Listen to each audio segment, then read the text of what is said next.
Hey everyone, I'm Fineokay, and today I want to talk about 5 misconceptions or thought processes that might be holding you back from improving as a player. You could be thinking these things as a new player, an intermediate player, or maybe even somebody more advanced who's trying to get into the competitive scene, into high-level masters ranked. No matter who you are, if you fix or keep these things in mind, it's going to make you a better player. So without further ado, let's start going down the list. The first thing is that people seem to think that you should always follow a rotation from your opponent. In reality, many times that will be the correct play, but there are also going to be many times where not following them will be the correct play. Usually when your lane opponent or the jungler is making an active rotation somewhere, it means they gain pressure somehow over you to make that play.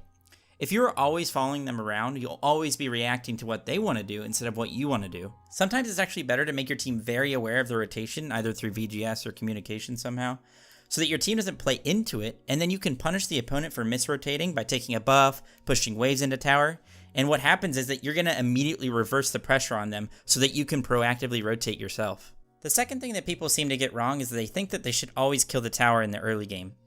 Killing a tower very early on in the game always seems enticing, and at face value can seem like a nice little reward for getting a lead somewhere. However, towers deny minion gold and encourage the minions to meet more towards the center of the map. If you kill a tower pre 5 minutes, not only will the enemy get a lot of minion gold they otherwise wouldn't have, if they're really smart, they can freeze or hold the wave towards their tier 2 and make it very dangerous for you to push up to get your own farm. The fact that they are even less safe the further they push up the lane because their tower is dead motivates them to do this even more. Next time you've pushed minions into the enemy tower in the early game, which is basically anything pre 7 minutes, don't worry too much about whittling down the enemy tower and try and go do something else like stealing a buff, ganking somewhere, or looking for a rotation. The third misconception that I see very often is that people think it's necessary to punish an off-meta pick in the early game. This happens especially often in solo lane, but off-meta picks can often frustrate players or maybe even confuse them into playing over-aggressive or reckless. A lot of the time, off-meta picks are off-meta for a reason, but maybe aren't as straightforward to you when you're playing versus it. This is because usually, the early game isn't where these picks struggle, and can often be where they shine, like warriors in mid or some mages in solo. It's okay to let them have their glory in the early game. Be rational and calculated in your play. It's fine to wait and be patient until the mid game to start showing why meta picks are usually better at performing the job that your role fulfills. For example, an Anubis solo is not going to function as a good frontliner in the mid to late game, whereas a Guardian or Warrior will. The fourth thought process that you should get rid of is that both Beads and AEGIS are the only 2 relics that you should be buying in mid and in ADC. Beads and AEGIS have been the go-to relics for the mid and ADC for the longest time, but times are changing. Upgraded Shell can completely shut down auto-attack junglers that are probably running rampant in many of your games. Don't rely on your support to go it, plus having multiple of them can actually be really amazing. Blink can also be bought on some mid laners like Kibo to make plays in the early game, and can even sometimes be more helpful for surviving. The point is that don't just auto-buy Beads and AEGIS every single game in these roles.